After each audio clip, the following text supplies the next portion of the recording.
Ladies and gentlemen, it's time for June's haul. This is a video, as you know, you get every month. I'm gonna crack open brand new fragrances and tell you exactly my first thoughts on them. I have 10 fragrances here. You know how this goes. Stick around, I'll see you on the other side. Welcome back everyone, MaxChat here. If you do like to make a great and lasting impression, smelling good is a great way to do it. And of course, hopefully some of these fragrances will definitely help you elevate your style and smell in 2025. It's about June, the time you're watching this video, late June, so I want to say that. Stick around sometime in July, early July, mid-July, I'm going to be releasing the best releases of the year so far, both designer and niche. So stick around for that video. But today we got 10 fragrances here, 5 designers and 5 niche. Let's start off with the brand new. We're gonna do designers first and then we move into the niche as we do always. Cracking it open, brand new, and giving you guys my thoughts. This is the newest 𝗕𝐹𝐴𝐴𝐷. This is going to be 𝗕𝐹𝐴𝐴𝐷 Eau de Soleil Blanc, which is going to be their new Eau de Toilette concentration. This used to be a 𝗕𝐹𝐴𝐴𝐷 private blend, which has now been ported into their more affordable, quote unquote, designer line. And here is the bottle, skinny. It has the ridges, really nice, cool metal. Not metal, it's actually plastic. But the bottle itself looks cool. It's got a nice texture. I do love textured bottles. It has the metal plate that says 𝗕𝐹𝐴𝐴𝐷 Eau de Soleil Blanc. It's a 50 ml right here. Again, Eau de Toilette. I'm thinking this is going to be one of those solar, more floral, beautiful sprayer as we can expect with 𝗕𝐹𝐴𝐴𝐷. And that's correct. That's going to be a very tropical, solar, coconut, slightly musky and powdery kind of a scent, slightly floral. Great for ladies if you do love floral, powdery scents. By all means, and you're a guy, go ahead and wear this. Myself, not something that I normally gravitate to wearing myself, but it does smell good. I love the coconut, almost has this suntan lotion kind of a vibe to it. Very nice for the weather we have right now. Summertime, springtime would be ideal for me, I think, to rock this fragrance, whoever you are out there. So ideal for right now, summertime, springtime for sure. Easy wear, casual. You can dress this up or dress it down. It is one of those very versatile scents as long as you do like the floral, solar kind of aspect in fragrances. Good one, not great. Again, more feminine, not for my taste, but wanted to give you guys my thought on the newest iteration of this fragrance. And again, all details will be below. Whether you want to try a decant and live with the fragrance, you could do that at perfume.com, the partner of this channel. More on them later. And of course, next up here is the brand new flanker of 𝗏𝐴𝐴𝐴 from the house of Mugler. And it's been a minute since, I have to be honest, since they released anything that has been really inspiring, at least to me. This is 𝗏𝐴𝐴𝐴 Stellar, the newest flanker. It says here Eau de Parfum Lumineuse. Of course, it's going to be a Eau de Parfum concentration. The box here with 𝗏𝐴𝐴𝐴, as you've seen them all. It's the same kind of thing with the star. What I'm curious here is the juice. Have they really brought back the way 𝗏𝗏𝐴𝐴 once was? I think they were purchased by L'Oreal, if I'm not mistaken. The star here is going to be this shiny blue for the first time. Before, it used to be this see-through bluish glass that you can actually see the juice. You cannot see the juice anymore. Although the flacon is the same kind of a plasticky flacon, which some people have a hard time spraying. But let's see what we get out of this one here, the Stellar from the house of Mugler, the brand new flanker. Nice sprayer. Okay, this one here is paying homage to the original 𝗏𝗏𝗏. Same kind of a tar note. The beautiful patchouli here with the spices, quite milky, kind of a cocoa patchouli that you get. I like it. It's quite good. I have to say, I'm impressed. You do have that cotton candy kind of a vibe here. It is sweet, more on a gourmand kind of a facet. I am getting rather a caramel vanillic kind of undertone, almost metallic, which I don't get with the original. So this has been modernized. I would say this Stellar here is going to be a more modernized tonka vanillic caramel gourmand version of the original, but still quite good. From what I'm getting here, I think it's going to be quite good in performance as well. It's going to get a thumbs up. I do enjoy this one more than the one I talked about before, which leans more feminine. This one here, absolutely gender-free. There's no sex in fragrance, we know that, but of course some fragrances have more of a darker or stronger character to them. This one here for sure, darker, stronger character. I think great for fall and winter, not so much summertime. You can get away with it, but it's going to get cloying for hot days coming up. So I think fall will be perfection. In fact, I might even rock this fall, and it might make my top fall this year.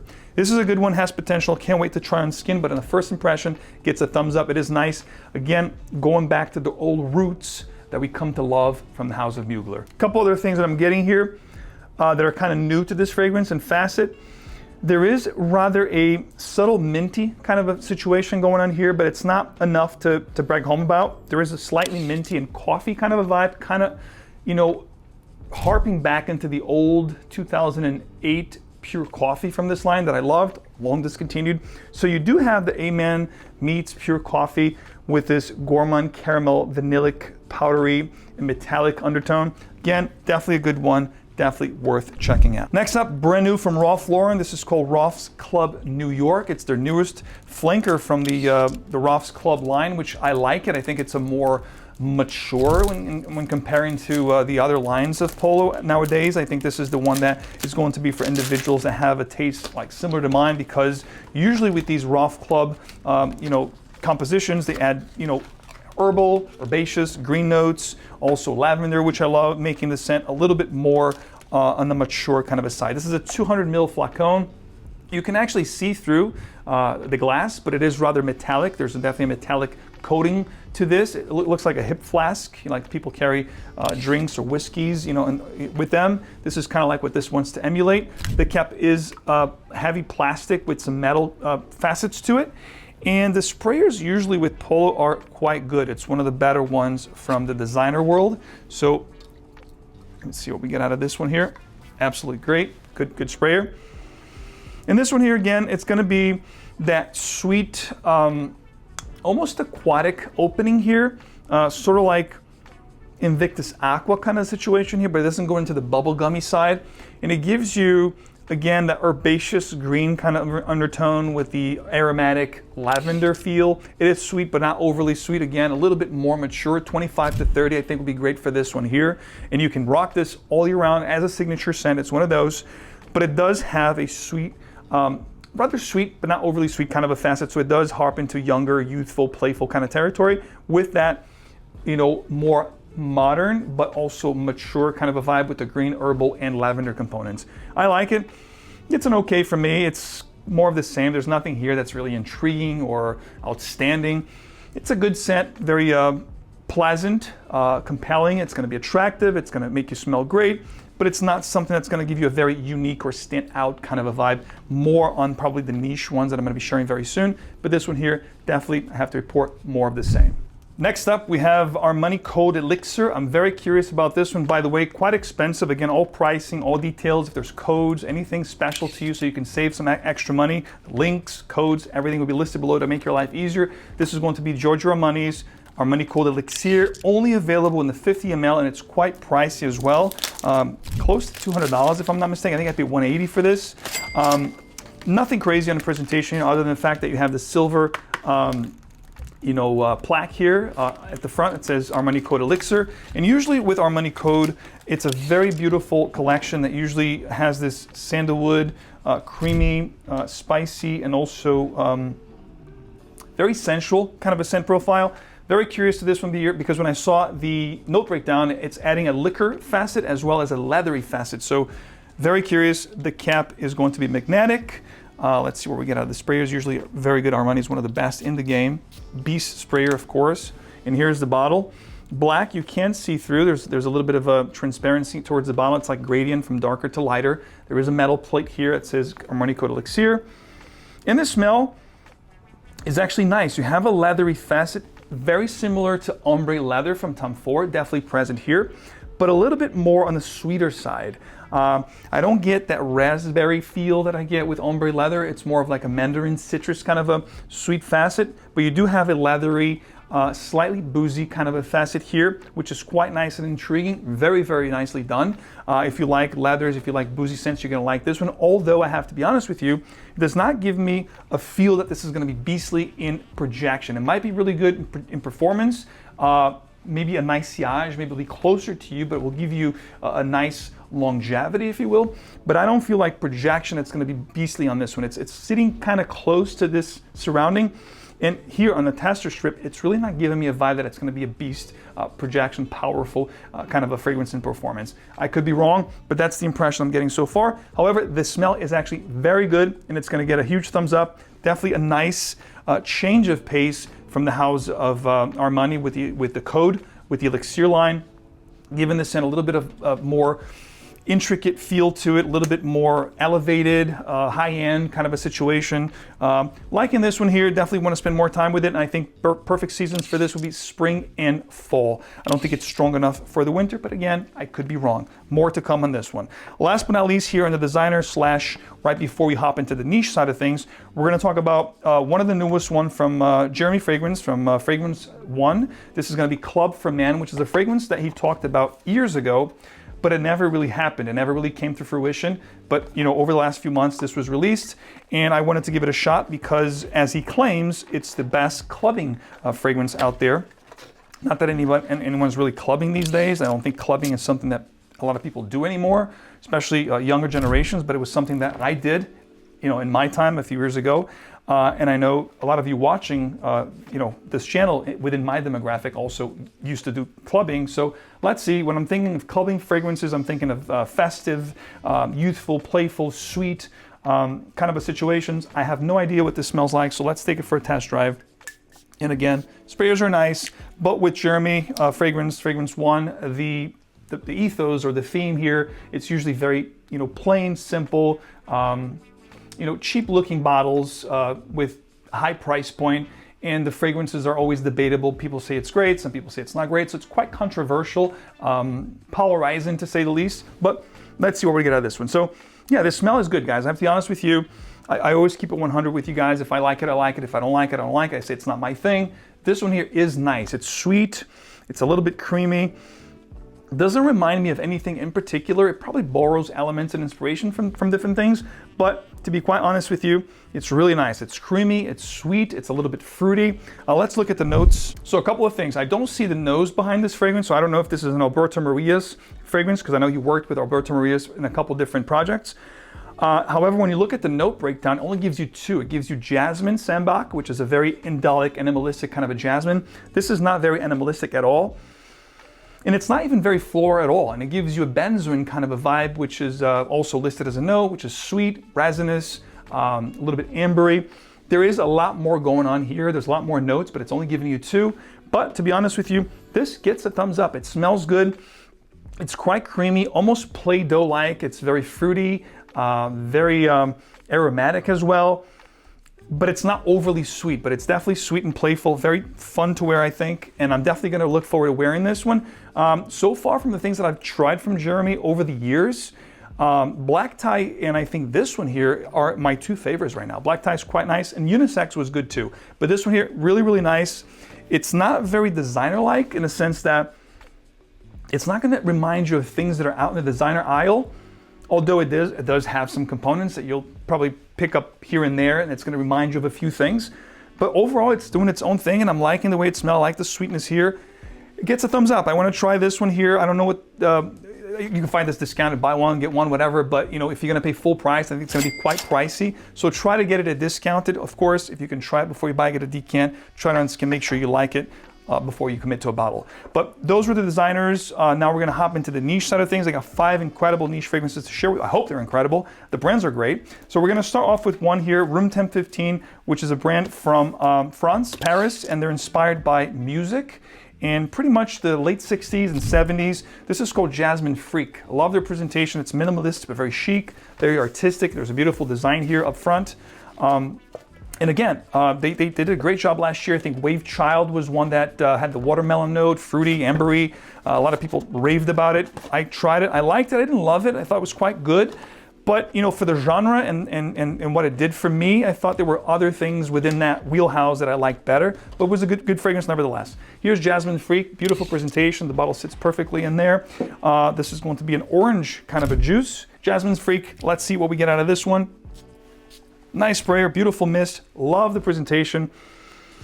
And if you love florals, if you love jasmine, you're gonna love this one. Besides the jasmine here, I'm getting a creamy sandalwood. There's definitely spices here, there's other florals, but the jasmine is up front and center. It is indolic, it is animalistic, it is powerful. You must like floral ambery scents. Sweet floral ambery is how I would describe this one. If you do like this genre, you're gonna love this one. It's almost bitter. That's how indolic, animalistic this is. Quite bitter actually, but I love it. If you do love a good floral, you know, this is a really well comprised and structured fragrance. I'm not a floral guy.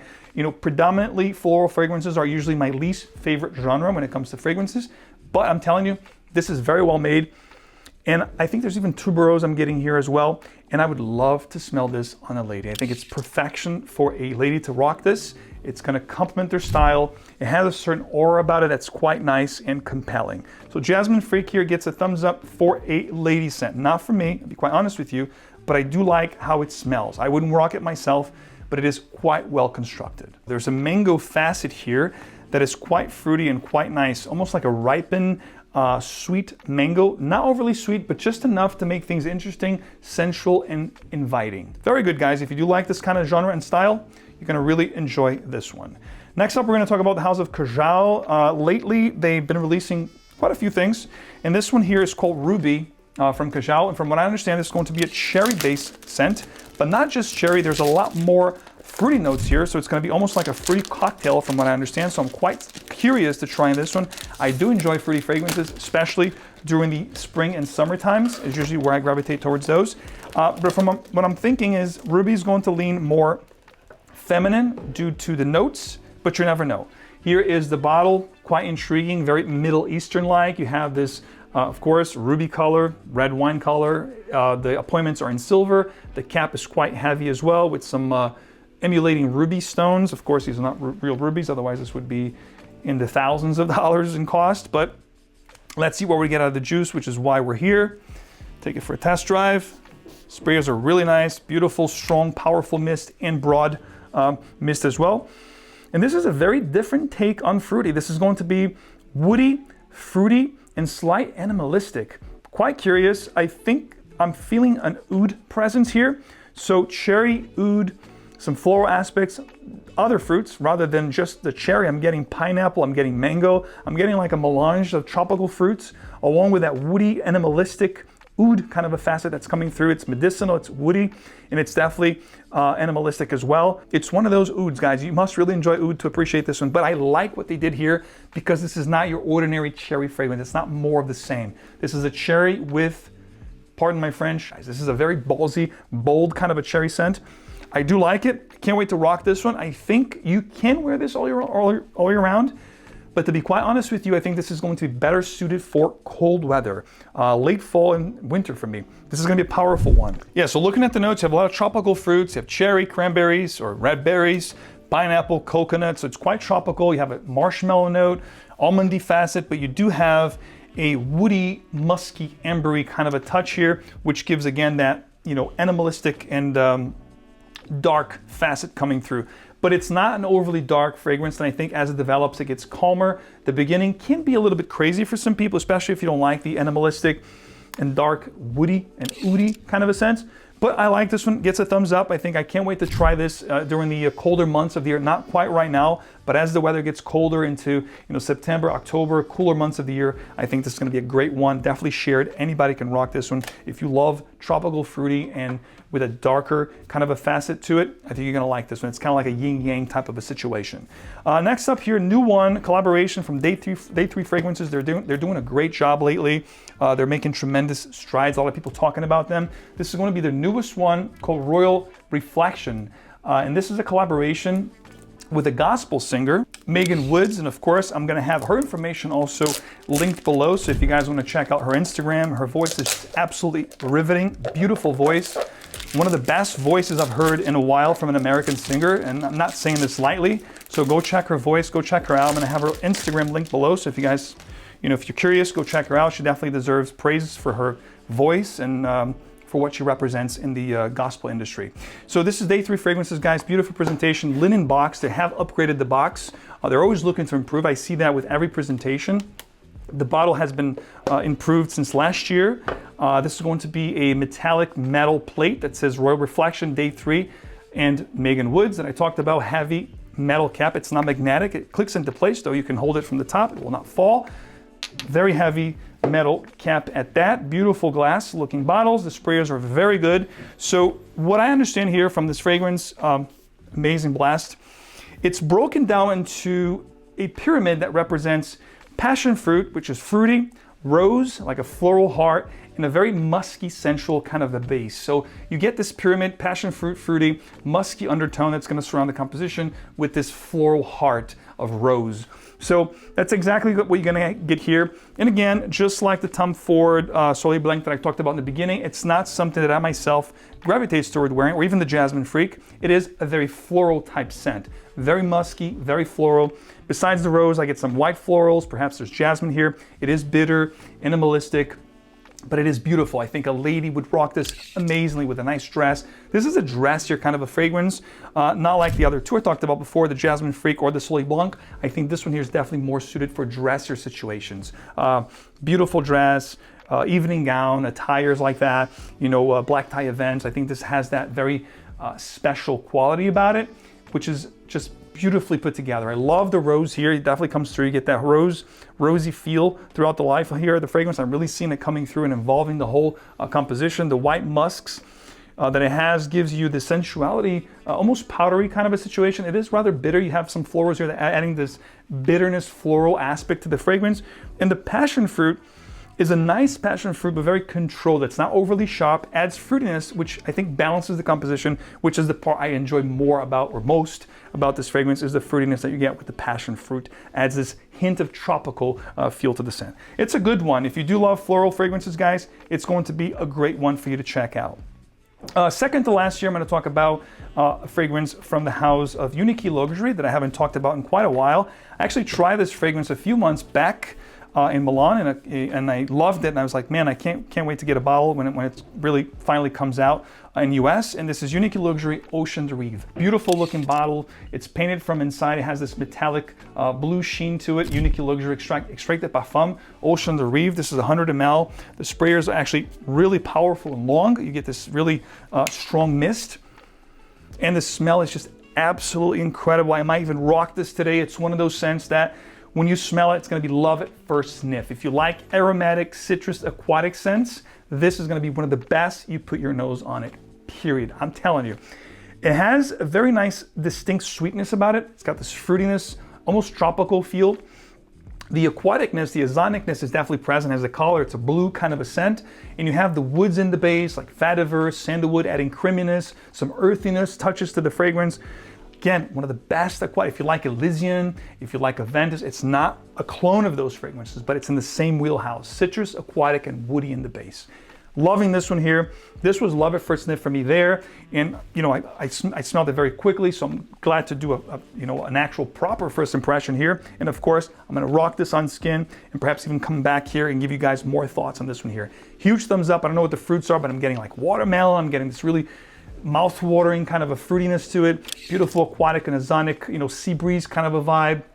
And again, a lot of nice woods coming through from the base. Great one here, huge thumbs up. One of my favorites from the haul, if not my favorite. It's my favorite so far, of course. And last but not least, we're gonna talk about a new one from the house of Dustin. And this is going to be one called Unseen. This is their newest release since, December of last year when they actually, started the company. I think they released 5 fragrances at that point. Their presentations have improved, I have to say. This is a really cool, textured box on the outside. When you open that box, you are going to be greeted with a nice Rolex kind of a style box, which is green, leatherette, with a metal plaque that says House of Dustin, Unseen. And then, of course, the bottle sits perfectly in there, as you can see here. And I love the bottles. I think they're quite nice. And of course, I believe as the brand grows, they're going to be making more improvements. I can see this whole bottle being glass as opposed to the cap is now plastic, but I'm sure in the future they'll make further improvements. But really nice presentation nevertheless. The glass here is really beautiful with the ridges and the design. What I'm curious about here is the smell. I saw some people talk about this here and there on social, but didn't really get the full picture. So let's take it for a test drive and let me give you my full thoughts. Nice sprayer, beautiful mist, nice broad and powerful mist. And Unseen, what I'm getting here, right off the rip here, I'm getting this slightly tropical, fruity, and musky kind of a feel. Almost like a second skin. It's nothing very powerful, but it's going to be one of those scents that you're going to love to wear. And I think people around you are going to love the way you smell. It's going to be one of those kind of close encounters, date, night situations. Very warm, very cozy, very cocooning. It has this sweet slightly floral, kind of a fruity, up top, and then I get this musky, ambery kind of undertone. It's not going to be a beast, I don't think, in performance, but I think it's going to be a great one for close encounters, date nights, those come hither kind of situations in your life. Unseen, I think, is fitting to the name. It's one of those things that you do that are not seen. They're like, enclosed, in your room with someone you love. I think that's how I would describe this fragrance. It gets okay for me. Not great. I have to actually try it on skin. It's quite subtle and not as powerful as I would like it to be, although I do enjoy the scent itself. Fresh linen, musks, cashmere are actually the main notes of this fragrance. I do get a fruitiness here that perhaps is from like a milky figgy kind of a vibe, fig, like a milky fig type of a situation. It is rather subtle. It's one of those understated, quiet luxury, stealth wealth kind of a fragrance. It's not going to be like a really statement-making fragrance. It's it's not a powerhouse by any stretch of the imagination, but if you want something that's very close to you and to the one you love, I think this one here is going to fit you perfectly, like a perfect cashmere sweater type of a deal. That's what I'm getting out of this one. Again, it's good. I'm not going to give it a great because I need to wear on skin. And I think it's quite a quiet scent. I would like this to be a little bit more powerful, but the scent itself is actually pretty good. So there you have it, 10 fragrances, guys, to check out in 2025 in June. Of course, stay tuned for the best releases of the year so far, both niche and designer. And of course, you can try everything you saw here at perfume.com, the partner of this channel. You can try with my code MAX15, and there's other ways to save. The more you try, the more you save. Everything's going to be listed to make your life easier. And just to bring it to your attention, if you go to perfume.com, there is a tab that's red. It says deals. If you hover your mouse over, it's going to give you incredible additional savings, 25% blowout sale, a clearance sale that's going to give you additional on top of savings. This particular blowout section is 50% on top, so go check those out. Special buys. I think you can go to these blowout sales, a special clearance section, and monthly specials, and add my Max 15 on top of those sales to save even more. Go check it out. All details below, guys. Thank you so much for sticking with me. If you guys want to check all these fragrances, of course, it'll be listed below. If you want to buy them, try them. You know it. I'm your guy. I keep you in the know all things fragrance. Thank you so much. If you do enjoy the channel, don't forget to show your support. Leave a like, subscribe for more, hit the bell so you get these videos straight into your feed. And of course, I will see you guys right here in the next video very soon. Take care, smell great. See you next time.